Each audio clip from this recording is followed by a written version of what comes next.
ದೇಶದ ಯೂರ ಯೋಧರು ಕಾಶ್ಮೀರದಲ್ಲಿ ಉಗ್ರಗಾಮಿ ನೆಲೆಯ ಮೇಲೆ ಬಾಂಬ್ ದಾಳಿ ಮಾಡುವುದರ ಮೂಲಕ ಉಗ್ರಗಾಮಿ ನೆಲೆಗಳನ್ನು ನಾಶಪಡಿಸುವ ಮೂಲಕ ನಮ್ಮ ದೇಶದ ಯೂರ ಯೋಧರು ಭಾರತದ ಯೂರ ಯೋಧರಿಗೆ ಒಂದು ಅಭಿನಂದನೆಯನ್ನು ಸಲ್ಲಿಸುವಂತಹ ಕಾರ್ಯಕ್ರಮವನ್ನು ನಾವು ಉಳ್ಳಾಲ ಬ್ಲಾಕ್ ಕಾಂಗ್ರೆಸ್ನ ಅಧ್ಯಕ್ಷರಾದಂತಹ ಸಂತೋಷ್ ಕುಮಾರ್ ಶೆಟ್ಟಿ ಅವರ ನೇತೃತ್ವದಲ್ಲಿ ಇಲ್ಲಿ ನಮ್ಮ ಜಿಲ್ಲಾ ಉಸ್ತುವಾರಿ ಸಚಿವರಾದಂಥ UT ಖಾದರ್ ಅವರ ಒಂದು ಆದೇಶದ ಮೇರೆಗೆ ನಾವು ಇಲ್ಲಿ ಅವರಿಗೆ ಒಂದು ಅಭಿನಂದನೆಯನ್ನು ಸಲ್ಲಿಸುವ ಕಾರ್ಯಕ್ರಮ ಇಲ್ಲಿ ನಡೀತಾ ಇದೆ. ಈ ಹಿಂದೆ ಕೂಡ ಭಾರತದ ಯೂರ ಯೋಧರು 3 ಯುದ್ಧಗಳನ್ನು ಕಾಶ್ಮೀರದ ವಿರುದ್ಧ ಮಾಡಿ 3 ಯುದ್ಧಗಳಲ್ಲಿ ಕೂಡ ಭಾರತದ ಯೂರ ಯೋಧರು ಜಯವನ್ನು ಗಳಿಸಿಕೊಟ್ಟಿದ್ದಾರೆ. ಜವಾಹರ್ಲಾಲ್ ನೆಹರು ಅವರು ಪ್ರಧಾನಿಯಾಗಿರುವಾಗ ಒಂದು ಯುದ್ಧ ನಡೆಯಿತು.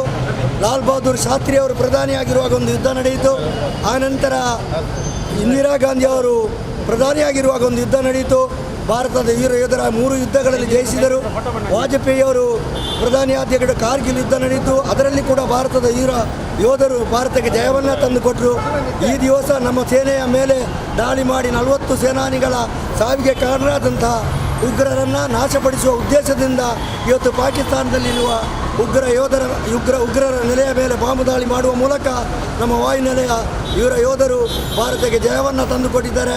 ನಮ್ಮ ಸಾವನ್ನಪ್ಪಿದ ಯೂರ ಯೋಧರ ಆತ್ಮಕ್ಕೆ ಗೌರವವನ್ನು ತಂದುಕೊಟ್ಟಿದ್ದಾರೆ. ಅವರಿಗೆ ಅಭಿನಂದನೆ ಸಲ್ಲಿಸುವಂಥ ಈ ಒಂದು ಕಾರ್ಯಕ್ರಮ ಉಳ್ಳಾಲ ಬ್ಲಾಕ್ ಕಾಂಗ್ರೆಸ್ ಅಧ್ಯಕ್ಷ ಸಂತೋಷ್ ಕುಮಾರ್ ಶೆಟ್ಟಿ ಅವರು ಭಾರತೀಯ ವೀರ ಯೋಧರಿಗೆ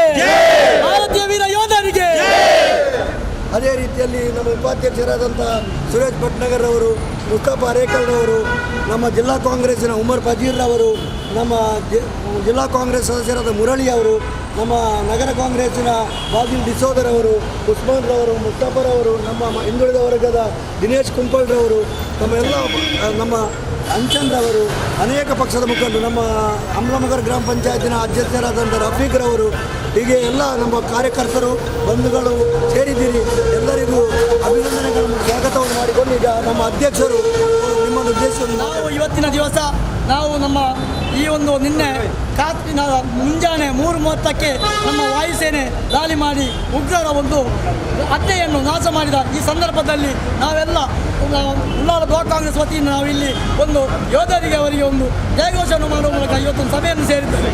ಯಾಕೆಂದರೆ ಮೊನ್ನೆ ಒಂದು ಫೆಬ್ರವರಿ 14ನೇ ತಾರೀಕು ಕಾಶ್ಮೀರದ ಪುಲ್ವಾಮಾದಲ್ಲಿ ಒಂದು ಘಟನೆಯಲ್ಲಿ 40 ಜನರ ಇವರ ಉಗ್ರರ ಅಟ್ಟಾಸದ ಉಗ್ರರಿಂದಾಗಿ 40 ಜನ ಹತಾಗಿದ್ದರು. ಈ ಸಂದರ್ಭದಲ್ಲಿ ನಮ್ಮ ಭಾರತೀಯ ಸೇನೆ ಈ ಸಂದರ್ಭದಲ್ಲಿ ಅದಕ್ಕೆ ಪ್ರತಿಕಾರವನ್ನು ಮಾಡಬೇಕಾಗಿ ನಿನ್ನೆ 3:30ಕ್ಕೆ ಬೆಳಿಗ್ಗೆ ಸಂಜೆ ಯಾರಿಗೆ ಗೊತ್ತಾಗದ ಸಂದರ್ಭದಲ್ಲಿ ನಮ್ಮ ಮಿರಾಜ್ ವಿಮಾನ ಹೋಗಿ ದಾಳಿ ಮಾಡಿ ಅಲ್ಲಿಯ ಒಂದು 3-4 ಅಡ್ಡೆಯ ಮೇಲೆ ದಾಳಿ ಮಾಡಿ 350 ಉಗ್ರರ ನಾಶ ಮಾಡಿದ ಈ ಸಂದರ್ಭದಲ್ಲಿ ನಾವು ನಮ್ಮ ಈ ವೀರ ಸೈನಿಕರಿಗೆ ನಮ್ಮ ವಾಯುಸೇನೆ ವಾಯುದಳ ಸೈನಿಕರಿಗೆ ನಮ್ಮ ಒಂದು ಈ ಕಾಂಗ್ರೆಸ್ ಉಳ್ಳಾಲ ಬ್ಲಾಕ್ ವತಿಯಿಂದ ಅವರಿಗೆ ಅಭಿನಂದನೆ ಸಲ್ಲಿಸಿ ಈ ಸಂದರ್ಭದಲ್ಲಿ ನಾವು ಸೇರಿದ್ದೇವೆ.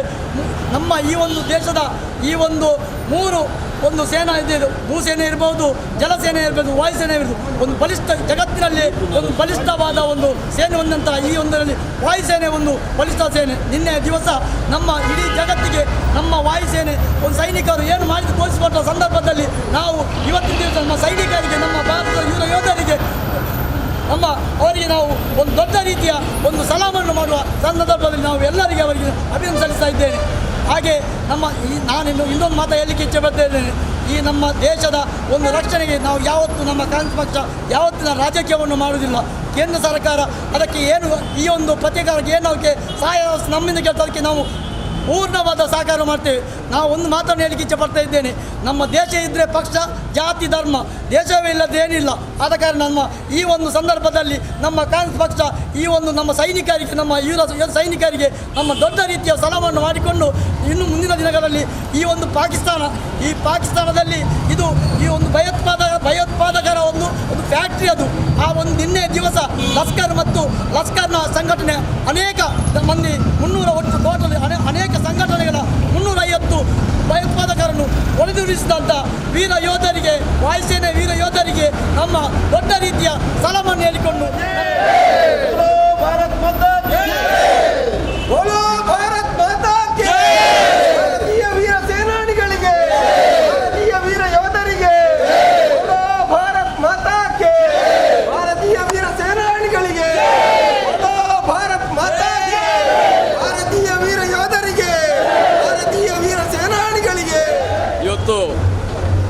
ಮುಂಜಾನೆ 3:30ಕ್ಕೆ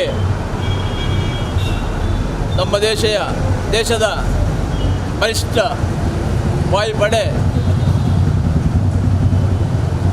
ಪಾಕ್ ಆಕ್ರಮಿತ ಪ್ರದೇಶಕ್ಕೆ ಬಾಂಬು ದಾಳಿ ನಡೆಸಿ ಅಲ್ಲಿ ಉಗ್ರಗಾಮಿ ಸಂಘಟನೆ JEM ಅದರ ಒಂದು ತಾಣವಾಗಿದೆ ಆ ಸ್ಥಳ.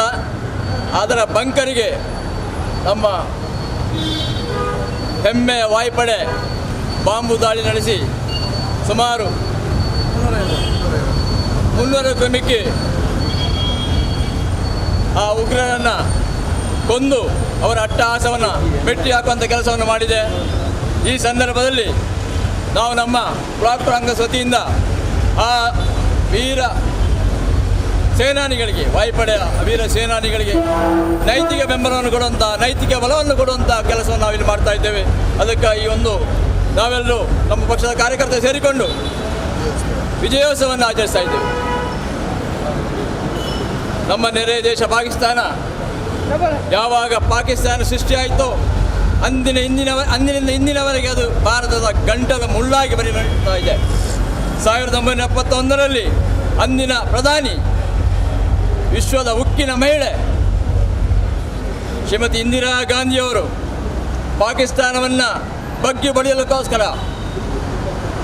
ಅದರ ಇನ್ನೊಂದು ತುಂಡಾದ ಪೂರ್ವ ಪಾಕಿಸ್ತಾನವನ್ನು ವಿಮೋಚನೆಗೊಳಿಸಿ ಬಾಂಗ್ಲಾದೇಶವನ್ನು ರಚಿಸುವಂಥ ಮೂಲಕ ಪಾಕಿಸ್ತಾನಕ್ಕೆ ಬುದ್ಧಿ ಕಲಿಸಿದರು. ಆದರೂ ಕೂಡ ಅಂದಿನಿಂದ ಇಂದಿನವರೆಗೂ ಕೂಡ ಪಾಕಿಸ್ತಾನ ಬುದ್ಧಿ ಕಲಿತಿಲ್ಲ, ನಿರಂತರ ನಮ್ಮ ದೇಶಕ್ಕೆ ತೊಂದರೆಯನ್ನು ಕೊಡ್ತಾ ಇದೆ. ಮೊನ್ನೆ ನಮ್ಮ ದೇಶದ ಕಾಶ್ಮೀರದಲ್ಲಿ ನಮ್ಮ ವೀರ ಸೇನಾನಿಗಳನ್ನು ಸುಮಾರು 40ರಷ್ಟು ಮಂದಿ ಇರುವಂಥ ಯೋಧರನ್ನು ನಿರ್ದಯವಾಗಿ ಕೊಂದು ಅವರ ಆ ನೆತ್ತರು ಈ ಪವಿತ್ರ ಮಣ್ಣಿಗೆ ಬೀಳುವಂಥ ಕೆಲಸವನ್ನು ಅದು ಮಾಡಿದೆ. ಆ ವೀರ ಸೇನಾನಿಗಳು ಈ ದೇಶದ ರಕ್ಷಣೆಗಾಗಿ ತನ್ನ ಪ್ರಾಣವನ್ನೇ ಮುಡಿಪಾಗಿಟ್ಟು ಈ ಸಂದರ್ಭದಲ್ಲಿ ನಾವೆಲ್ಲರೂ ಭಾರತೀಯರಾದ ನಾವೆಲ್ಲರೂ ಎಲ್ಲ ಪಕ್ಷದವರು, ನಮ್ಮ ಅಧ್ಯಕ್ಷರು ಹೇಳಿದರು, ಈ ದೇಶದ ಎಲ್ಲ ರಾಷ್ಟ್ರೀಯ ಪಕ್ಷಗಳು ಸೇರಿಕೊಂಡು ಕೇಂದ್ರ ಸರ್ಕಾರಕ್ಕೆ ಬೆಂಬಲ ಸೂಚಿಸಿ ಉಗ್ರರನ್ನು ಮಟ್ಟ ಹಾಕಬೇಕೆಂಬ ಒಂದು ಸಂಕಲ್ಪವನ್ನು ನಾವು ಮಾಡಿದ್ದೇವೆ. ಅದರ ಫಲಿತಾಂಶ ಇವತ್ತು ನಸುಕಿನ ವೇಳೆ ಪಾಕಿಸ್ತಾನದ ಆ ಉಗ್ರ ನೆಲೆಯ ಮೇಲೆ ದಾಳಿಯಾಗಿ ಅವರನ್ನು ಮಟ್ಟ ಹಾಕುವಂಥ ಕೆಲಸವನ್ನು ನಾವು ಮಾಡಿದ್ದೇವೆ. ಈ ಸಂದರ್ಭದಲ್ಲಿ ನಾವೆಲ್ಲರೂ ಇದಕ್ಕಾಗಿ ಖುಷಿ ಪಡಬೇಕು. ಯಾಕಂದರೆ ಈ ದೇಶ ನಮಗೆ ಮೊದಲು, ಈ ದೇಶ ಉಳಿದರೆ ಮಾತ್ರ ನಮ್ಮ ಎಲ್ಲ ಜಾತಿ, ಧರ್ಮ, ಭಾಷೆ, ಪಂಗಡಗಳು ಉಳಿಗೆ ಸಾಧ್ಯ ಇದೆ. ಈ ದೇಶದ ಸಾರ್ವಭೌಮತೆ ಉಳಿಬೇಕಾದರೆ ಪಾಕಿಸ್ತಾನದ ನಿರಂತರವಾದ ಕಿರುಕುಳವನ್ನು ನಾವು ಮಟ್ಟ ಹಾಕಲೇಬೇಕು. ಇದು ನಮ್ಮ ಪ್ರಥಮ ಹೆಜ್ಜೆ. ಇನ್ನು ಮುಂದುವರಿದರೆ ಪಾಕಿಸ್ತಾನ ಈ ಇತಿಹಾಸ ಜಗತ್ತಿನ ಭೂಪಟದಲ್ಲೇ ತನ್ನ ಸ್ಥಾನವನ್ನು ಕಳ್ಕೊಳ್ಳುವಂಥ ಪರಿಸ್ಥಿತಿ ಬರ್ಬೋದು. ಈ ಸಂದರ್ಭದಲ್ಲಿ ನಾವೆಲ್ಲರೂ ನಮ್ಮ ವೀರ ಯೋಧರ ಹೇಗೆ ಬೆಂಬಲಕ್ಕೆ ನಿಂತು ಅವರಿಗೆ ನೈತಿಕ ಬೆಂಬಲ ನೀಡಬೇಕಾಗಿ ಕೇಳಿಕೊಳ್ತಾ ಇದ್ದೇನೆ.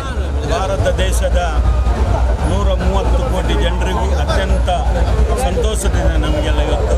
ಯಾಕಂತ ಹೇಳಿದರೆ ಕಳೆದ ತಿಂಗಳು ಆದಂಥ ಘಟನೆಗಳಿಗೆ ಪ್ರತ್ಯುತ್ತರವಾಗಿ ಇವತ್ತು ನಮ್ಮ ಸೈನಿಕರು ನೀಡಿದ ಈ ಒಂದು ದೊಡ್ಡ ಸಂದೇಶ ಬಹಳಷ್ಟು ಸಂತೋಷವಾಗಿದೆ. ಹಾಗಾಗಿ ಇನ್ನು ಮುಂದಕ್ಕೆ ಪಾಕಿಸ್ತಾನ ಆಗಲಿ ಯಾರೇ ಆಗಲಿ ಭಾರತ ದೇಶಕ್ಕೆ ತೊಂದರೆ ಮಾಡಿದರೆ ಖಂಡಿತವಾಗಿ ಭಾರತ ದೇಶಕ್ಕೆ ಇದೊಂದು ಎಚ್ಚರಿಕೆಯ ಗಂಟೆ.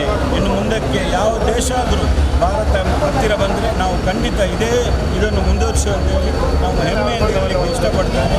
ಹಾಗಾಗಿ ಇವತ್ತು ಇಡೀ ದೇಶದ ಎಲ್ಲ ಜಾತಿ, ಎಲ್ಲ ಧರ್ಮದ ಒಳ್ಳೆಯ ಹಬ್ಬದ ವಿಜಯೋತ್ಸವ